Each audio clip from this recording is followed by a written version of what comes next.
Jane Austen wrote Pride and Prejudice in England's Georgian era. She revised the novel during the Regency era, which began in 1811. During the Regency era, the English were worried that Napoleon Bonaparte might try to cross the English Channel.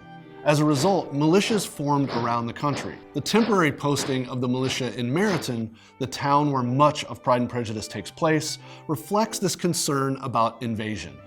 The Regency era also marked the beginning of the Industrial Revolution.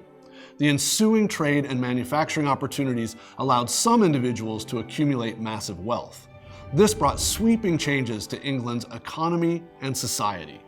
The plot of Pride and Prejudice follows women of the gentry in search of a husband.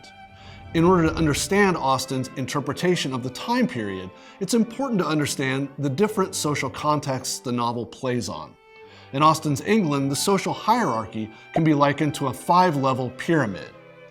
Royalty, kings, queens, princes; aristocracy or nobility, dukes, earls, barons; upper-class gentry, including landed gentry with large estates; high-level clergy and government officials; middle gentry, including people with smaller estates, military officers, and lower-level clergy; and the lower and working classes.